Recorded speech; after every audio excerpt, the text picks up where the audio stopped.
cette édition. C'est aujourd'hui, mardi 2 septembre 2014, que débutent les inscriptions à la maternelle et au CP1 dans les écoles publiques de Côte d'Ivoire. Des inscriptions prévues pour s'achever le 12 septembre prochain. Et puis, les autorités municipales de Cocody s'insurgent contre la vente des produits contrefaits et prohibés. Plusieurs produits avariés viennent d'être saisis puis incinérés. Un tour dans ce journal en Irak où l'Allemagne va armer très prochainement les Kurdes pour lutter contre l'avancée des djihadistes. Merci de choisir RTI2 pour vous informer. Bonjour à tous. Commençons tout de suite par les inscriptions à la maternelle et au CP1 qui ont débuté depuis ce matin. Ces inscriptions sont entièrement gratuites et concernent tous les enfants avec ou sans extrait d'acte de naissance, âgés de 3 ans pour la petite section de la maternelle, 5 ans pour la grande section et de 6 à 9 ans pour le CP1. Rappelons que ces inscriptions gratuites dans toutes les écoles publiques de Côte d'Ivoire prennent fin le vendredi 12 septembre prochain. Vous en saurez un peu plus dans nos prochaines éditions. Plus de 3 milliards de personnes à travers le monde, selon l'OMS, souffrent de diabète, d'hypertension artérielle et de stress. Des maladies qui trouveraient leur origine dans la mauvaise hygiène alimentaire et qui, au fil des années, réduisent l'espérance de vie. En Côte d'Ivoire, l'espérance de vie n'excède pas 56 ans. Un atelier s'est donc tenu vendredi dernier dans la ville d'Azopé pour établir certaines règles en matière de discipline alimentaire. Plus de détails avec Franck Quadio. Du jus de fruits, des avocats, des oranges, des aliments pour mieux se nourrir, certaines habitudes ont cependant la peau dure. Il faut dire que je mangeais un peu tardivement au niveau de la chefferie. On a des audiences qui vont jusqu'à 21h, 22h. Et c'est quand je viens que je mange. Manger tardivement ou même un peu équilibré, de quoi émietter sérieusement l'espérance de vie. En Afrique de l'Ouest, par exemple, celle-ci se situe entre 54 et 56 ans. La Côte d'Ivoire n'est pas en reste et cet atelier, organisé à Azopé par l'Institut Pierre Delbé Côte d'Ivoire, réunit spécialistes de la question. Objectif, réfléchir sur les mécanismes pouvant conduire à l'augmentation de l'espérance de vie en Côte d'Ivoire et au nombre de ceux-ci figure en bonne place la nutrition. Les Ivoiriens devraient suivre les standards qui permettent d'avoir un gain sur l'espérance de vie. Et ces standards-là, c'est ce que j'ai donné en tenant compte donc de la nutrition. La santé est dans les plats, dans ce que nous mangeons, dans tout ce que nous mangeons. Au lieu d'attendre de tomber malade des maladies cardiovasculaires dont les dépenses sont pharaoniques, il vaut mieux prévenir ces pathologies-là que de les guérir. Bien se nourrir afin de permettre aux cellules de se régénérer et mieux assurer leur fonction. Cela est possible, suffit d'avoir la bonne stratégie. Vous avez mangé le riz le matin, n'ajoutez pas du sucre encore là-dessus pour midi ou l'après-midi. Limitez-vous à ce taux de sucre qui sort de l'amidon que vous avez consommé le matin, considérez que c'est largement suffisant. Quelques pistes au nombre des multiples proposées par l'Institut Pierre Delbé, basé à Paris, un organisme de recherche dont l'objectif est de travailler à la baisse et à l'élimination de plusieurs maladies, dont celles liées au métabolisme cellulaire. Et en Côte d'Ivoire, le village de Moapé, à quelques kilomètres d'Azopé dans la région de la Mé, a été choisi comme site expérimental depuis plus d'1 an. Pour l'heure, notre pays, la Côte d'Ivoire, n'enregistre aucun cas de fièvre Ebola, mais les mesures de prévention sont toujours de mise. À Korogo, dans le nord du pays, comme dans toutes les autres régions, l'application et le respect de ces mesures restent un défi majeur. Une rencontre d'échange et de sensibilisation des populations sur les dangers de l'épidémie s'est tenue récemment. On en parle avec Soro Corona et Charles Tatou de RTI Boaké. Le dernier bilan de l'Organisation mondiale de la santé, OMS, révèle plus de 3000 personnes atteintes de la fièvre hémorragique à virus Ebola en Afrique de l'Ouest. Plus de 1500 malades ont succombé des suites de cette maladie. En Côte d'Ivoire, aucun cas n'est détecté. Mais pour éviter l'entrée du virus sur le territoire ivoirien, le gouvernement a arrêté des mesures de prévention. À Korogo, les autorités préfectorales font du respect et de l'application de ces mesures leur priorité. Une rencontre d'échange a été initiée pour sensibiliser les chefs de service et les populations sur la maladie. Nous savons qu'aujourd'hui, il y a la fièvre Ebola qui existe dans nos pays voisins. Donc il était important pour les autorités que nous sommes d'informer officiellement la population et que la population s'appréhende les symptômes et la prise en charge éventuellement s'il y avait un cas de fièvre Ebola qui étaient déclarés. La direction régionale de la santé et de la lutte contre le sida, à travers une projection de film, a montré la virulence et la ténacité du virus Ebola. Elle a présenté les symptômes de la fièvre hémorragique à virus Ebola qui s'apparente à ceux du paludisme. Les populations ont été invitées à se présenter de toute urgence dans les centres de santé en cas de fièvre brusque et de saignement. Il a été conseillé aux populations de la région du Poro de se laver régulièrement les mains et de signaler tout cas suspect. Les forces de défense et de sécurité de la ville ont reçu du matériel de protection pour intervenir efficacement en cas de suspect signalé. Et puis sachez que le Conseil national de sécurité a annoncé ce lundi soir l'ouverture de couloirs humanitaires, économiques et sanitaires avec la Guinée et le Libéria, tout en maintenant ses frontières fermées avec ces deux pays très touchés par le virus Ebola. Le virus Ebola qui fait aussi des victimes en République démocratique du Congo. À ce jour, 31 décès et 51 cas suspects ont été déclarés dans ce pays d'Afrique centrale. Face donc à cette 7e épidémie d'Ebola en 40 ans, les autorités sanitaires se mobilisent pour arrêter le désastre. C'est un long voyage que la délégation gouvernementale a effectué pour montrer sa détermination à lutter contre l'épidémie d'Ebola. La 7e que connaît la République démocratique du Congo. Comme en 1976, c'est la province de l'Équateur qui est touchée, plus particulièrement la zone de santé de Bwendé.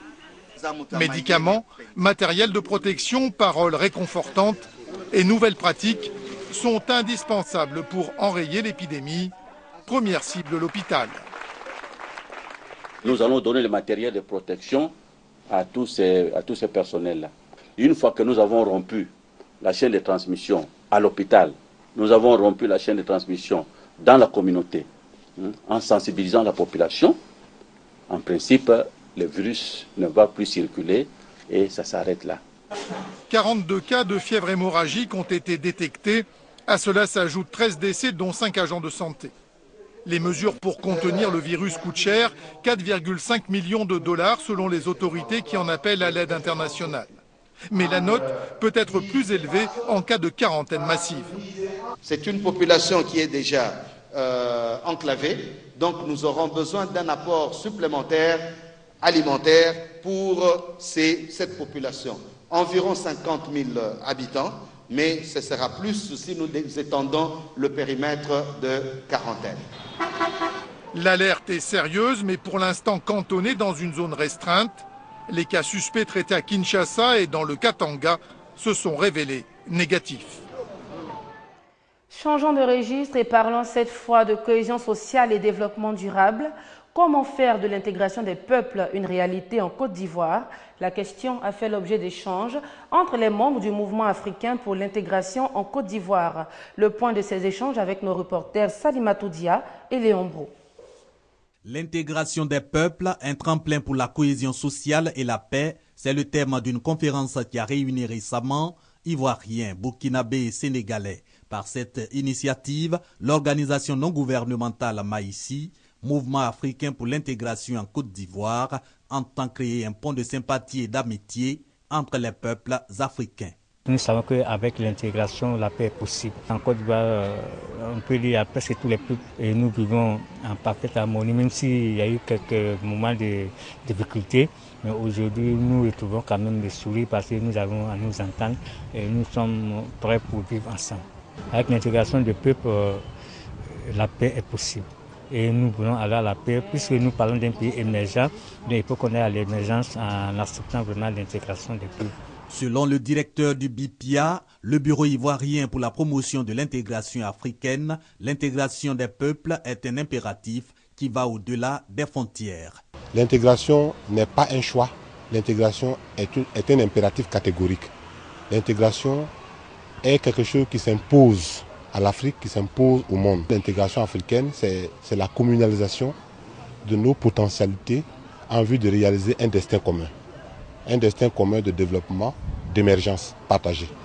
Pour le président de l'ONG Maïsi, les crises en Afrique sont en partie dues aux difficultés pour certains peuples à s'accepter mutuellement. Il entend donc œuvrer pour l'amélioration des rapports entre les peuples africains. Les produits prohibés, on le sait, sont de plus en plus présents sur les marchés du district d'Abidjan. Ceux de la commune de Cocody n'y échappent pas. Face donc à une telle situation de recrudescence, les autorités municipales de Cocody choisissent de tuer le mal à la racine. Après avoir procédé à la saisie puis à l'incinération de plusieurs produits avariés, les autorités de Cocody ont ensuite appelé les populations à plus de vigilance. Konaté Moussa, Grascando. Ces produits ont été saisis dans des commerces dans la commune de Cocody. Il s'agit de produits illégaux d'une valeur de plus de 2 millions de francs CFA destinés à la commercialisation dans des magasins et supermarchés. Ils n'ont pas échappé au contrôle des autorités communales de Cocody. Nous faisons des contrôles semestriels. Donc c'est lors de ces contrôles-là qu'ils ont découvert que ces aliments, il y a des commerçants qui effacent les dates de péremption. Il y en a d'autres qui conditionnent ces produits-là dans des endroits qui ne sont pas indiqués. Et il y en a d'autres mais qui ne portent aucune date. Donc c'est pour interpeller la population quand ils vont dans les marchés, dans les supermarchés, dans les boutiques, vraiment de contrôler ce qu'ils achètent. Cette action s'inscrit dans le cadre d'une vaste opération de lutte contre la vente de produits prohibés initiée par la mairie de Cocody. Malheureusement, parmi nous, tous les opérateurs, il y a des malhonnêtes, il faut le dire. Et si nous ne faisons pas ça, nous exposons nos populations à des problèmes de santé. Nous allons continuer pour que Cocody soit débarrassé des opérateurs véreux et des gens qui viennent pour empoisonner les autres pour avoir l'argent. L'opération va se poursuivre et les populations sont invitées à doubler des vigilances pour tout achat de produits. 22 membres des forces de sécurité et 15 civils, 37 personnes au total, qui ont trouvé la mort dans un attentat dimanche à Ramadi, dans l'ouest de l'Irak.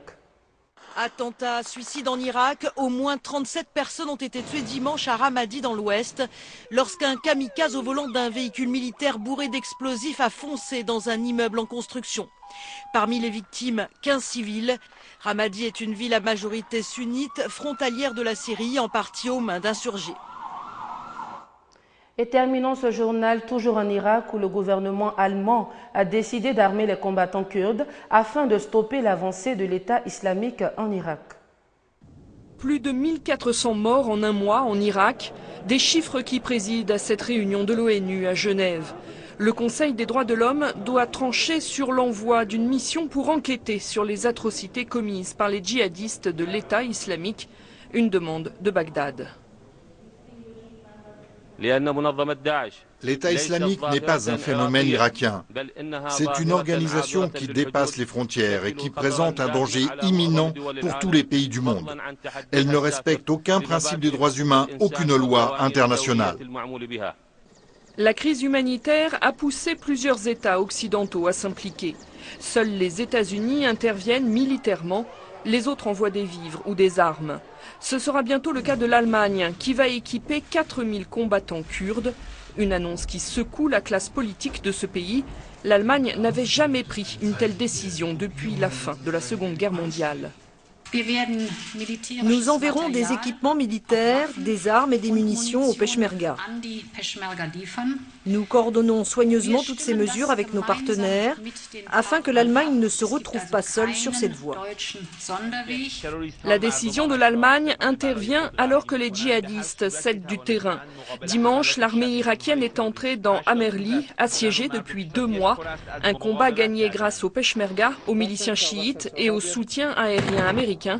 Une alliance qui mène à l'heure actuelle d'autres combats pour reprendre des villages dans ce secteur au nord de Bagdad. Et c'est la fin de ce journal, mais vous aurez d'autres informations en visitant notre site internet www.rti.ci. Merci à tous de votre attention. Au revoir.